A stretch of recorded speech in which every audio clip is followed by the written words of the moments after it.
Hello friends, मैं doctor Abhishek Gupta, senior arthroscopy sports injuries and joint विशेषज्ञ, Shalby hospital Jaipur से। और मेरा एक्सपर्टीज़ है कंधे और घुटने की स्पोर्ट्स लिगामेंट इंजरीज़। दोस्तों, आज जो मैं टॉपिक जिसके ऊपर बात करने वाला हूँ वो है कंधे की रोटेटर कफ मांसपेशियों का फटना या रोटेटर कफ टियर। देखिए साथियों, कंधे के अंदर में 4 प्रमुख मांसपेशियां होती हैं जिनको हम रोटेटर कफ बोलते हैं, जिनमें सुप्रास्पाइनेटस, इंफ्रास्पाइनेटस, टेरिस माइनर और सबस्कैपुलरिस। और यदि आप अपनी कंधे की तकलीफ़ से पीड़ित हैं और आपके पास एमआरआई है जिसमें कि ऐसा लिखा है कि सुप्रास्पाइनेटस मसल का टियर है या सबस्कैपुलरिस मसल का टियर है, तो मैं आपको बताना चाहता हूं कि ये आपके कंधे का रोटेटर कफ टियर है। तो इन चारों मांसपेशियों में से कोई भी मांसपेशी यदि फट जाती है तो उसे रोटेटर कफ टियर की श्रेणी में माना जाता है। अब जो है ये बात आती है कि कंधे की जब मांसपेशी फट जाती है तो वो किन कारणों से फटती है।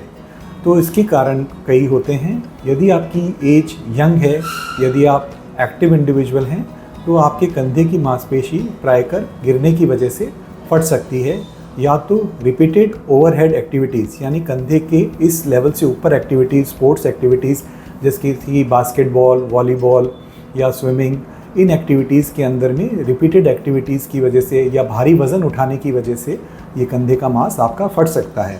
तो यदि यंग एज के अंदर में कंधे का मांस फटता है तो प्रायकर इन्हीं कारणों से फटता है। इसके अलावा अगर आपका कंधा उतर जाता है, यानी कि कंधा जो है डिसलोकेट होता है मल्टीपल टाइम्स, तो ऐसे केसेस में भी कई बार कंधे की मांसपेशियों का फटना देखा गया है।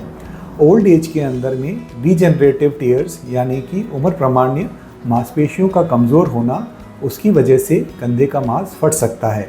और हड्डी का बढ़ना यानी कि एक्रोमियल स्पर, जो कंधे की हड्डी रहती है वो नीचे की तरफ आपकी मांसपेशी के ऊपर गढ़ती है, चुभती है और अंदरूनी एक चाकू की तरह से वो आपकी मांसपेशी के ऊपर बार बार लग लग करके तो वो उस कंधे की मांसपेशी को फाड़ सकती है।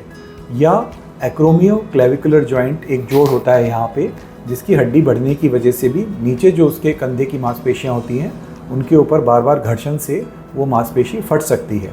इसी तरह से शोल्डर इम्पिंजमेंट सिंड्रोम एक चीज़ होती है जिसके अंदर में भी मांसपेशियाँ जो हैं वो फट सकती हैं। तो ओल्ड एज के कारण से उम्र प्रमाण्य तकलीफ़ों में ये कंधे की मांसपेशी आपकी फट सकती है।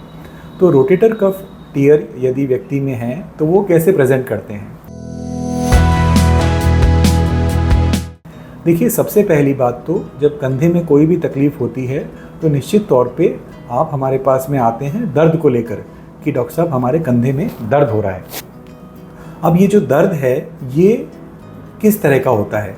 ये दर्द विशेष एक्टिविटीज़ में, जैसे कि आप किचन में कोई एक्टिविटी कर रहे हैं, कोई जग उल्टा कर रहे हैं, पानी का ग्लास खाली कर रहे हैं या कोई भारी काम कर रहे हैं, तो उस वक्त में ये आपके कंधे को परेशान करती हैं। उसके अलावा यदि आपको ऐसा लगे कोई विशेष पर्टिकुलर मूवमेंट्स में, स्पेशली ओवरहेड यानी कि कंधे के ऊपर वाले मूवमेंट्स में आपको पेन है, तो भी संभावना है कि कंधे के मांस में आपको इंजरी हो या मांस फटा हो। और आपको कोई विशेष मूवमेंट्स में यदि पेन है, आपको रात में दर्द तेज बढ़ जाता है, तो संभावना है कि आपका कंधे का मांस फटा हो। तो कंधे का मांस फटने में दर्द एक सिम्टम है और दूसरा सिम्टम है कंधे की मांसपेशियां कमज़ोर होना यानी कि मसल वीकनेस। तो आपको अपना कंधा, जो नॉर्मल कंधा है, जैसे मान लीजिए आपके राइट में दिक्कत है तो आपको लेफ़्ट के कंपैरिजन में वो कमज़ोर महसूस होगा नॉर्मल एक्टिविटीज़ में भी। तो इनमें से यदि आपको कोई सिम्टम्स हैं तो आपको सोचना चाहिए। Secondary symptoms rotator cuff tear के क्या होते हैं। कई बार ऐसा होता है कि व्यक्ति बोलता है साहब कंधे में कहीं दर्द है, हम बता नहीं पा रहे कहाँ पे दर्द है, लेकिन यहाँ पे गर्दन में बहुत दर्द हो जाता है, या हमारे को इधर दर्द होता है, या हमारे को पीछे की बाजू यहाँ पे दर्द होता है। तो ये 3 जगह ऐसी जगह हैं कि यदि आपके कंधे का मांस फटा हो तो सेकेंडरी पेन्स जो हैं वो इन 3 जगह में आते हैं। और प्रायकर ऐसा देखा गया है कि व्यक्ति को सर्वाइकल पेन या कि सर्वाइकल स्पॉन्डिलोसिस करके उनका इलाज चलता रहता है और उनका डायग्नोसिस ही नहीं हो पाता। तो ये बहुत आवश्यक है कि आपका डायग्नोसिस सही हो, आपकी क्या बीमारी है इसको सही तरीके से पहचाना जाए। तो जब आपको इस तरह की तकलीफ़ें होती हैं और आप अपने चिकित्सक को दिखाते हैं तो हम विशेष क्लिनिकल एग्जामिनेशन करते हैं। मरीज की स्ट्रेंथ को देखते हैं, उनका मूवमेंट देखते हैं, उनका पेन किस जगह लोकेटेड है, उस चीज़ को हम एवेलुएट करते हैं और फिर हम अपना एक क्लिनिकल कंक्लूजन पे आते हैं कि इस मरीज के अंदर में ये तकलीफ़ होने की संभावना है।